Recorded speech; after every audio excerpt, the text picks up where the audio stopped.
여러분들과 함께 인사 나누실 때 하나님이 당신을 사랑하십니다. 사랑하십니다. 자, 우리 구속시대 예배하는 자들 하나님이 여러분들을 사랑하시고요. 또양 번역 예배실에 함께하는 그 자리에 여러분들을 사랑하시고 축복하십니다. 오늘 주시는 하나님 말씀 구약성경 열왕기상에 있는 말씀입니다. 열왕기상 18장 41절에서 46절까지의 말씀 우리 함께 합독하시겠습니다. 엘리야가 아합에게 이르되 올라가서 먹고 마시소서. 큰 비 소리가 있나이다. 아합이 먹고 마시러 올라가니라. 엘리야가 갈멜산 꼭대기로 올라가서 땅에 꿇어 엎드려 그의 얼굴을 무릎 사이에 넣고 그의 사환에게 이르되 올라가 바다 쪽을 바라보라. 그가 올라가 바라보고 말하되 아무것도 없나이다. 이르되 7번까지 다시 가라. 7번째 이르러서는 그가 말하되 바다에서 사람의 손만한 작은 구름이 일어나나이다. 이르되 올라가 아합에게 말하기를 비에 막히지 아니하도록 마차를 갖추고 내려가소서 하라. 조금 후에 구름과 바람이 일어나서 하늘이 캄캄해지며 큰 비가 내리는지라. 아합이 마차를 타고 이스라엘로 가니 야훼의 능력이 엘리야에게 임하매 그가 허리를 등이고 이스라엘로 들어간 곳까지 아합에게서 달려갔더라. 아멘. 자, 제목 같이 한번 읽으십시다. 큰 비의 소리가 있나이다. 이런 제목으로 은혜를 나누겠습니다. 우리 열왕기상 18장의 말씀을 보면 이스라엘에 3년 6개월 동안 큰 가뭄이 있었어요. 그것이 바로 아합 왕 시대였는데 비가 오지 아니하니까 식물도 짐승도 사람도 다 목이 말라서 죽을 지경에 이릅니다. 그때 엘리야가 그 아합 왕을 향해서 얘기를 합니다. 큰 비의 소리가 있다고 말하고 있어요. 큰 비의 소리라는 것은 바로 믿음의 소리였어요. 영적인 눈으로 보는 그러한 소리였습니다. 지금 현재 비가 내리지 않지만 믿음으로 이 엘리야는 봤습니다. 그리고 엘리야는 깊은 믿음, 하나님과의 영적인 교제에서 나오는 통찰력을 통해서 닫혔던 하늘이 활짝 열려서 비가 내릴 것을 보고 또 메마른 땅에 시내가 되어서 이 물이 흐를 것을 그 모습과 소리를 믿음으로 받아들였습니다. 이렇게 우리의 삶 가운데 우리는 육신의 갈증도 만날 수가 있고 영적인 갈증도 만날 수도 있고 또 가뭄을 통해서 어려움을 당할 수도 있는데 이런 상황 가운데 우리가 어떻게 하나님이 주시는 이 축복의 빗소리를 들을 수 있을까? 오늘 이 본문의 말씀을 통해서 우리가 은혜를 나누기를 원합니다. 첫 번째로요, 우리가 하나님의 이 큰 축복의 빗소리를 듣기 위해서는 어떻게 해야 돼요? 하나님을 거역하는 우상들을 우리 삶 가운데서 완전하게 제거를 해야 됩니다. 이 아합 왕 시대의 이스라엘 백성들은 하나님이 가장 싫어하는 우상을 섬겼어요. 바로 바알과 아세라 우상을 섬기기 시작했고 그 일로 인해서 극심한 가뭄이 3년 6개월 동안 지속되고 있었습니다. 이스라엘의 임한 이 기근은 단순 아주 이 우상 숭배 그 죄 때문에 임했던 거예요. 여러분, 죄가 기근이 원인이 되었고 그뿐만 아니라 이스라엘의 백성의 다수는 그 우상 숭배를 배역한 것이 아니라 오히려 용납을 했어요. 이때 하나님을 섬기던 엘리야 선지자와 바알 아세라를 섬기던 그 선지자들이 대결을 하게 되죠. 어디서? 갈멜산에서. 우리가 잘 아는 내용이에요. 근데 이 엘리야 선지자는 백성들이 하늘로 쏘는 불을 보고 누가 참 하나님이신 줄을 알게 됐습니다. 그리고 이 대결에서 졌던 바알과 아세라의 선지자를 죽이게 됩니다. 그래서 18장 40절 말씀해 보니까 같이 읽습니다. 엘리야가 저희에게 이르되 바알의 선지자를 잡되 하나도 도망하지 못하게 하라 하며 못 잡은지라 엘리야가 저희를 기손 시내로 내려가다가 거기서 죽이니라. 이스라엘 백성들은 야훼가 참 하나님을 체험하고 인정했고 바알 선지자들을 하나도 남기지 아니하고 다 처단했습니다. 비를 주시는 하나님의 뜻은 우리가 죄를 깨닫고 바른 믿음으로 돌아올 때 이루어지는 것입니다. 우리가 죄를 버릴 때 징계가 그치고 다시 회복이 시작되는 거예요. 여러분, 하나님을 거역한 악의 소용돌이가 다 소탕됐을 때 큰 비의 소리를 우리가 들을 수가 있게 되는 것입니다. 우리가 이 땅에 신앙인으로 살아가면서 가장 무서운 죄는 다른 죄가 아니라 바로 하나님을 거역하는 우상죄가 가장 큰 죄라고 성경은 말씀하고 있어요.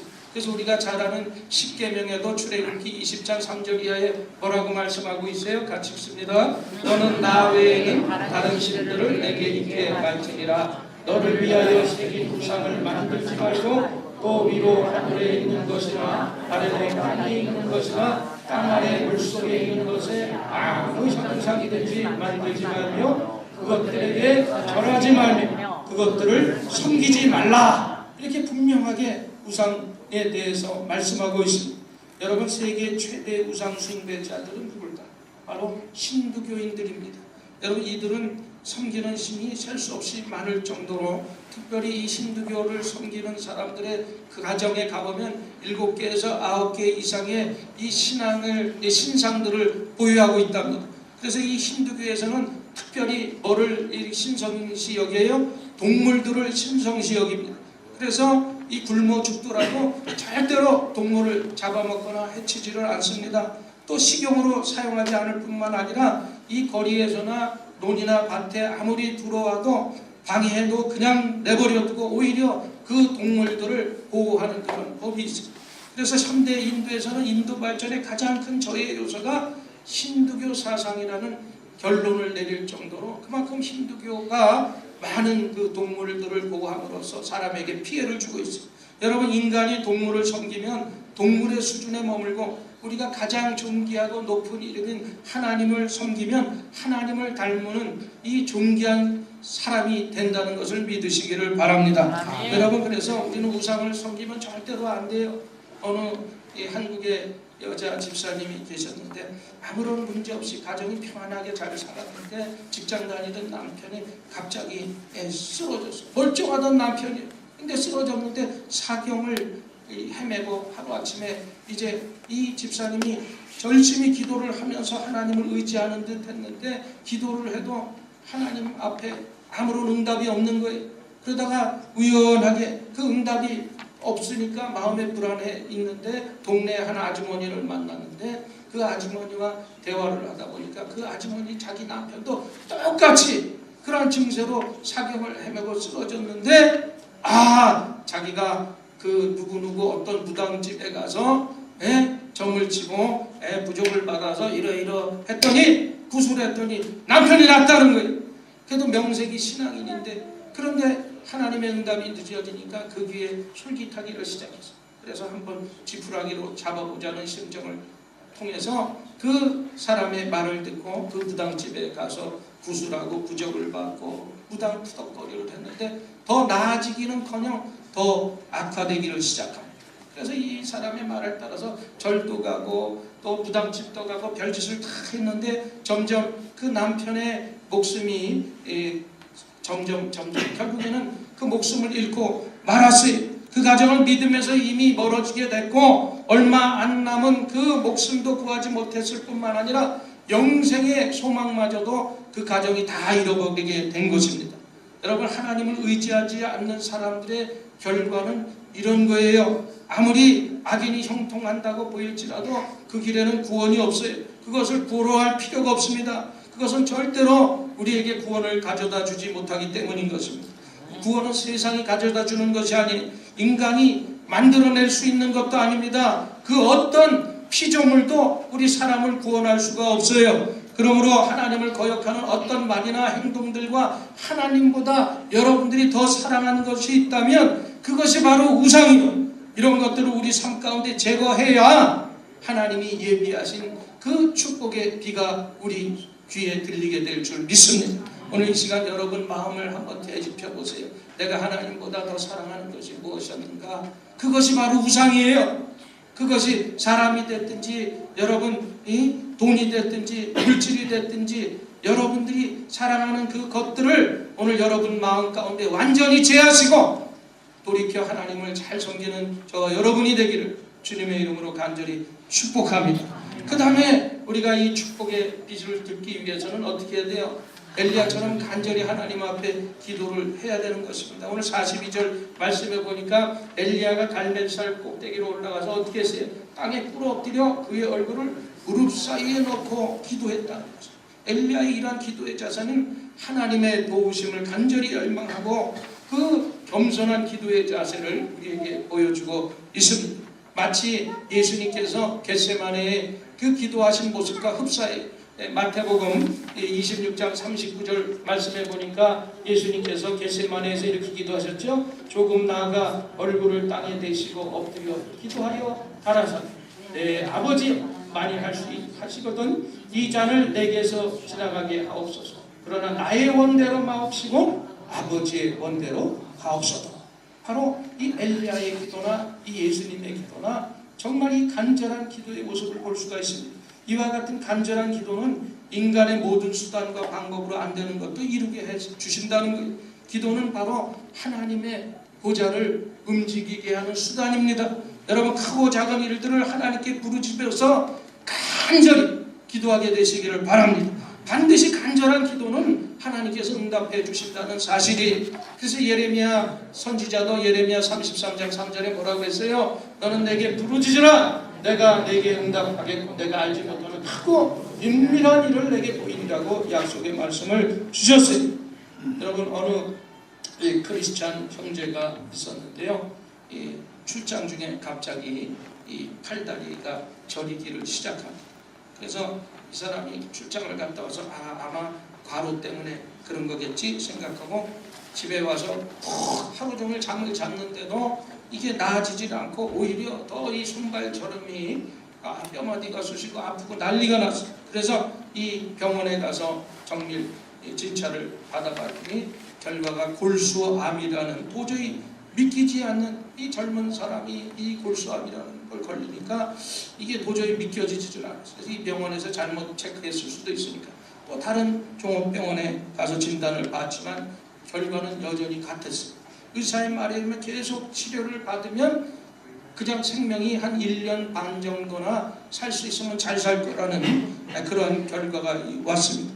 그런데 이 아버지도 의사고 또 형도 의사였기 때문에 좋은 약도 싸보고 약도 좋은 거 다 먹어봤는데 나지기켜는 저희 골수암이 악화가 되는 거예요. 그래서 고열에 의해서 39도 49도로 오르락내리락 하면서 이 골수암의 최악의 증세를 보이기 시작합니다. 그래서 온몸에 반점이 생기고 혀와 잇몸에서 피가 나오고 시력장애 증상까지 나와서 눈이 흐릿흐릿해지면서 도저히 이제는 어떻게 치료가 중단되고 할 수 있는 방법은 수혈을 받는 거예요. 그래서 수혈을 받아야 되니까 피가 맞아야 되는데 다른 사람이 그렇게 피를 주나요? 그러니까 가족들, 친척들이 불쌍한 마음을 가지고 수혈을 하기를 시작했어요. 그러나 또 체내에서 더 이상 피를 흡수하지 못해서 수혈도 어렵게 됩니다. 그래서 세균이 혈액까지 침투해서 폐혈 증세까지 났어요. 이제는 죽은 날만 기다리는 그런 처지에 이르게 됐어요. 그런 어려운 그 사경을 헤매는 그 처지에 다행히 그 가족 중에 신앙이 제일 좋은 누님이 있었는데 그 병원에 있는 그 동생에게 목사님이 모시고 그 교회 목사님, 담임 목사님 함께 왔습니다. 그래서 기도를 하기를 시작합니다. 그래서 예수 이름으로 예수님에 대해서 간절히 말씀을 드리고 같이 기도를 했어요. 그리고 얼마나 열심히 기도했는지 기도를 하고 목사님이 말씀을 이왕 여기서 죽느니 기도원에 가서 금식하면 하나님이 살려주신다 이런 메시지를 줬어요. 그러니까 이 사람 어떻게 여기 침대에서 죽는 것보다 정말 이 목사님 말대로 내가 기도원에 가서 금식하다가 죽는 게 더 낫겠다 이런 생각을 가지고 이제 앰뷸런스를 실려서 기도원에 갑니다. 사실은 근데 기도원에서요 이 중환자자를 안 받아줘. 우리 보살이 주죠. 왜냐하면 잘못되면 다 뒤집어 씌우거든. 그런 데서 서약을 받고 자기가 죽으면 죽으리라. 휠체어에 와서 말씀을 그냥 누워있으면서 귀로만 말씀을 듣는 거예요. 그러니까 밥도 안 먹고 어차피 먹으나 안 먹으나 죽을 것 같아요. 그래서 4일째 그렇게 하고 있는데 4일 동안 그 기도원에서도 고열로 인해서 사경을 헤매던 그런 날 4일째 금식을 딱 4일째 마치고 기적이 일어났어요. 갑자기 이 열이 떨어지면서 감고 있던 눈이 번쩍 뜨어지는 거예요. 그리고 그 자리에서 일어나게 됩니다. 그러니까 이게 다 이게 정말 거짓말같이 사흘째 금식을 하고 기력 없는 사람이 그 자리에서 구축을 받아서 일어나게 되고 걷기를 시작했어요. 그러니까 하나님이 함께 하신 거예요. 그 기도원에 들어가 있는 동안 온 가족이 모여서 금식하고 기도했더니 간절히 부르짖었더니 하나님께서 그 기도를 들어주시고 그 젊은이를 일으켜 주신 줄 믿습니다. 여러분, 기도에는 이와 같은 위대한 힘이 있어요. 우리가 낙심하지 않고 하나님을 향해서 간절히 기도드릴 때 마귀의 진이 물러가고 하나님의 역사하시는 것을 믿으시기를 바랍니다. 그래서 예수님께서도 요한복음에 말씀하고 계시잖아요. 14장 13, 14절 읽어봅시다. 너희가 내 이름으로 무엇을 구하든지 내가 시행하리니 이는 아버지로 하여금 아들을 인하여 영광을 얻으시게 하려 함이라. 내 이름으로 무엇이든지 내게 구하면 내가 시행하리라. 이렇게 가르치시고 있어요. 하나님의 아들이신 예수님께서 그렇게 중요하다고 하신 설교하는 법 여러분 안 가르쳐 주셨잖아요. 그런데 기도하는 법을 이 성경에 우리에게 가르쳐 주시고 있습니다. 근데 그것도 부족할까봐 예수님께서는 기도의 샘플, 기도의 모범, 모델이 되는 주의 기도문, 주기도문을 우리에게 가르쳐 주셨어요. 그래서 성경에서 교회를 가리켜서 우리가 말씀의 집이라고도 말씀하지만 이 성경을 교회를 뭐라 그래요? 만민이 기도하는 집, 기도의 집이라고 부르는 것이 성경에 더 많이 기록되어 있습니다. 그래서 사도 바울은 뭐라 그랬어요? 쉬지 말고 찬송해라 이렇게 얘기하지 않았어요. 쉬지 말고 성경 봐라 이렇게 얘기하지 않냐고, 쉬지 말고 기도해라 데살로니가전서 5장 17절에 이렇게 단호하게 말씀하고 있는 것입니다. 여러분, 기독교의 역사는 기도의 역사라고 말할 수 있어요. 그래서 아무리 우리가 신학 박사라고 해도 이론과 학문으로 뭐 많은 지식이 있다 할지라도 우리가 하나님을 체험하는 것이 아니에요. 세상이 기도하지 않는 인간은 영원한 고통의 형벌을 받을 때 아무리 나를 살려달라고 기도해도 하나님이 들어주시지 않는 거예요. 부자와 나사로 이야기 보면 알잖아요. 음부에 간 부자가 아무리 애원해서 자기의 물 한 방울을 달라고 얘기해도 그 기도를 들어주지 않았습니다. 누구나 예수를 믿고 예수의 이름으로 기도할 수 있고 믿고 기도하면 응답받을 수 있는 것을 믿으시기를 바랍니다. 그래서 마가복음 11장 24절에 뭐라 그랬어요? 그러므로 내가 너희에게 말하노니 무엇이든지 기도하고 구한 것은 받은 줄로 믿으라. 그리하면 너희에게 그대로 되리라 말씀하셨어요. 그리고 예레미야 29장 13절에 뭐라고 말씀하세요? 너희가 온 마음으로 나를 구하면 나를 찾을 것이요 나를 만나리라. 오늘 엘리야처럼 예수님처럼 여러분이 간절히 간구하다가 주님을 만나게 되는 그 축복의 빗소리를 듣는 축복이 있기를 주님의 이름으로 축원을 드립니다. 그 다음에 우리가 우리의 삶의 어려운 가운데 축복의 빗소리를 듣기 위해서는 세 번째 어떻게 해야 돼요? 신앙의 결단을 잘 내릴 줄 알아야 돼요.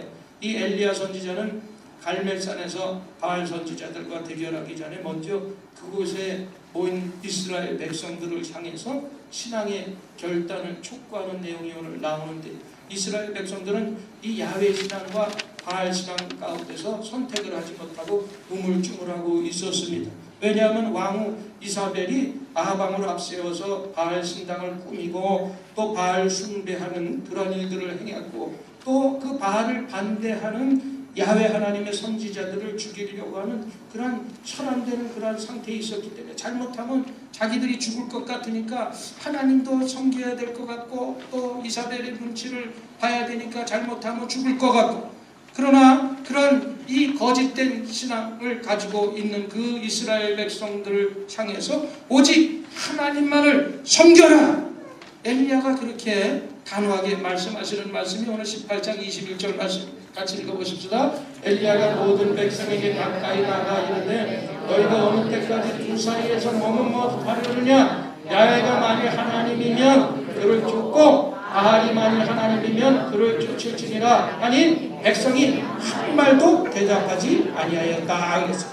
하나님의 선지자 엘리야는 이 바알의 선지자 450명, 아세라 선지자 400명, 갈멜산 대결에서 외로운 싸움이었지만 누가 이겼어요? 바로 엘리야가 이겼어요. 불로 응답하신 그 현장에 있던 이스라엘 백성들이 이제는 하나님이 참 신이다, 하는데 동의를 했습니다. 바알은 응답하지 않았고, 아니 응답할 수가 없었어요. 왜냐하면 바알신은 참신이 아니고 거짓신이었기 때문인 것입니다. 비로소 이스라엘 백성들이 불로 응답하신 하나님을 믿는 신앙을 결단을 내렸을 때 비로소 큰 비의 소리를 들을 수가 있었던 것입니다. 그래서 우리가 결단해야 하나님이 역사하시는 거예요. 여러분, 사탄의 부하들이 어느 날 한자리에 모여서 회의를 하게 됩니다. 요즘 들어 우리의 사탄의 활동이 아주 저조한데 이 말세에 우리가 한 사람이라도 더 예수 못 믿게 해야 되지 않겠느냐. 그래서 오늘 내가 회의를 주재했으니 지금부터 여러분 좋은 의견이 있으면 이 사탄들아 좋은 의견을 한마디씩 해라. 그래서 앞에 있는 사탄에게 물어봤다. 또 무슨 의견 없냐? 이런 건 어떻겠습니까? 그러니까 사람들에게 하나님이 없다고 말하는 것입니다. 그랬더니 이 대장 사탄이 말하기도 전에 이 멍청한 놈, 있는 걸 어떻게 없다고 얘기하냐, 이 멍청한 놈, 그렇게 얘기를 했어요. 그래서 또 나를 봤더니 둘째 사탄이 머뭇머뭇거리는데 너 할 말 있으면 해봐. 그랬더니 하나님은 계시지만 그러면 예수님이 하나님의 아들이 아니라고 얘기하는 것은 어떻습니까? 그랬더니 또 야단 맞을 짓을 해서 그렇게 하나님은 이놈아 그게 그 소리지. 아들이 분명한데 아들이 아니라고 그러면 믿는 사람이 믿겠냐 이 멍청한 놈. 그래서 딱 돌변가 끝에 앉아있던 사탄이 있어요. 너는 뭐 의견 있으면 말해봐라. 그랬더니 얘기를 합니다. 대장님 말씀이 옳습니다. 엄연한 사실을 아니라고 해봤자 우리 말에 걸려 넘어질 사람이 별로 없을 것입니다. 그러니 하나님이 살아계심과 예수가 그의 아들인 사실에 대해서는 손대지 않는 것이 좋을 것 같습니다. 그러면서 이어서 얘기하는 것이 우리가 해야 할 일은 사람들의 마음속에 들어가서 다 알겠으니까 차차 믿겠습니다. 차차 믿겠습니다. 이 미혹해서 영영 기회를 잃게 만드는 것입니다. 그 말이 떨어지자마자 사탄이 왔다! 너야말로 좋은 왕이 되었다. 그래서 사탄이 준 것이 차차 믿겠습니다. 여러분 예수 믿으라고 그러면 금방 믿어요? 아니 우리 어머니가 골수에서 어머니 돌아가시면 믿을게요. 전도하면 그래요. 아니 내가 일이 바빠서 이제 좀 한가해지면 그때 교회 나가고 예수 믿을게요. 차차 믿겠습니다라는 마음, 여러분 지금 믿겠습니다라고 결단해야 하나님의 축복이 임하는 것을 믿으시기를 바랍니다. 그래서 고린도후서 6장 2절 말씀에 지금은 은혜 받을 만한 때요 보라 지금이 구원의 날이라고 말씀하고 있습니다. 여러분 믿기로 결심하고 결단할 때 성령님이 우리에게 임하시고 하나님께서 한없이 기뻐하시고 하늘에서 잔치가 벌어지게 되는 것입니다. 여러분 결코 미루지 마세요. 여러분들이 결단해야 돼요. 여러분들이 이 복음을 전하기를 결단해야 돼요. 우리 믿지 않는 부모님에게 내 입술을 통해서 예수 그리스도를 소개하기를 결단해야 돼요. 미루지 말아야 해요. 받아들이는 사람도 결단해야 되지만 전하는 사람도 결단해야 돼요. 우리의 생명이 언제까지 연장되는 것이 아닙니다. 인생은 선택과 결단으로 이루어진, 우리가 선택해도 결단하지 못하면 절대로 선택한 일을 이룰 수가 없습니다. 여러분 결단한다는 것이 뭡니까? 여러 가지 뜻이 있겠죠. 뜻을 정하는 것이 결단이, 다니엘을 보세요. 다니엘을 뜻을 정한 인생으로 살았고 그래서 왕이 주는 그 모든 진미와 포도주를 거절했어요. 비록 바벨론의 포로로 잡혀왔지만 하나님의 뜻을 쫓아서 뜻을 정해서 그 뜻을 따라갔더니 하나님께서는 결국에는 때를 따라서 도와주시더니 그를 형통케 해주고 총리에 이르기까지 하는 그러한 축복을 허락해 주신 줄 믿습니다. 여러분 또 결단한다는 것은 우리가 말씀을 따라 사는 것을 결단한다고 볼 수가 있어요. 말씀을 따라 산다는 것은 내가 믿음을 따라 산다는 것입니다. 믿음을 따라 산다는 것은 내가 모험하는 인생을 산다는 거예요. 여러분 창세기를 보면 아브라함이 부르심을 받았을 때 순종했어요. 장래 기업으로 받을 땅을 향해서 갈 바를 알지 못했지만 믿음으로 갔다. 히브리서에 이렇게 말씀하고 있어요. 그래서 믿음으로 말씀을 쫓아 순종하고 가는 그 결단 때문에 아브라함이 믿음의 조상이 된 줄 믿습니다. 여러분 또 결단한다는 것은요 초점을 맞춘 인생을 산다는 거예요. 한마디로 우리가 한 우물을 파는 그런 의미가 있습니다. 한 방향을 선택하는, 다른 방향을 포기하는 그러한 삶을 사는 것이 결단하는 삶이에요. 예수님도 그러한 삶을 사셨어요. 이 땅에 오셔서 오직 십자가의 구원을 이루기 위해서 모든 초점을 맞춘 인생을 사시다가 십자가에서 우리를 위해서 몸치고 피 흘려 죽으신 분이 바로 예수님. 그러므로 여러분, 초점을 맞추는 삶, 이거 집중하는 삶, 이것이 선택, 결단의 삶인 줄 믿습니다. 그 다음에 이 결단한다는 것은요, 마지막으로 우리가 사명을 따라 살아가는 것을 결단하는 삶이라고 말할 수가 있습니다. 우리 사도 바울을 보세요. 얼마나 큰 일을 했습니까? 예수님께서 맡기신 사명을 이루기 위해서 자신의 생명을 조금도 귀하게 여기지 아니했다고 사도행전 20장 24절 말씀에 말씀하고 있죠. 같이 한번 읽어보십시오. 나의 달려갈 길과 주 예수께 받은 사명 곧 하나님의 은혜의 복음을 증언하는 일을 마치려 하면 나의 생명조차 조금도 귀한 것으로 여겨하지 아니하였다. 이렇게 말씀하고 있습니다. 여러분, 이 세상에서 가장 강한 사람은 어떤 사람일까요? 바로 사명을 가진 사람입니다. 사명은 가진 사람은요, 결단하고 행동으로 옮길 준비만 하지 말고 여러분 결단하시기를 바랍니다. 공부만 하지 말고 여러분이 결단하시기를 바랍니다. 여러분이 기도만 하지 말고 결단하시기를 바랍니다. 여러분들이 과감하게 결단하고 과감하게 행동하게 되시기를 바랍니다.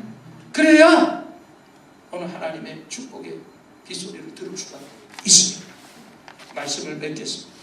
여러분, 삶의 육적인 갈증, 영적인 갈증과 또 가뭄의 고통 중에서 하나님이 주시는 그 축복의 빗소리를 듣기 위해서 우리 마음속에 하나님을 거역하는 또 잘못된 우상들을 다 버리시고 또 하나님 앞에 나와서 간절히 기도하게 되시기를 바랍니다. 그리고 주저없이 여러분 신앙의 결단을 내리심으로 하나님이 예비하시는 축복의 비를 다 맞는 여러분들에게를 주님의 이름으로 간절히 축원을 드립니다. 이 말씀 생각하면서 우리 간절히 기도하십시다. 여러분 가운데 처한 문제가 어떤 문제입니까? 여러분 삶의 육적인 영적인 갈증 가운데 고통당하고 여러분 삶의 또 경제적인 육신의 여러 가지 가뭄으로 인해서 고통당하는 분이 계실지 모릅니다. 그러나 오늘 우리는 큰 하나님이 예비하신 축복의 빗소리를 엘리야가 들은 것처럼 우리도 들을 수가 있습니다. 오늘 내 마음속에 하나님보다 더 사랑했던 모든 잘못된 부분들을 오늘 주님 앞에 회개하고 용서를 구하고 또 그 모든 우상을 버리고 하나님 앞에 간절히 기도드리십시다. 그리고 여러분들이 결단하고 선택하고 행동함으로써 하나님이 주시는 예비한 큰 축복을 받게 되는 그런 일이 있기를 주님의 이름으로 축원드립니다. 말씀 생각하면서 주여 삼창하고 우리 간절히 기도하십시다. 주여, 주여, 주여.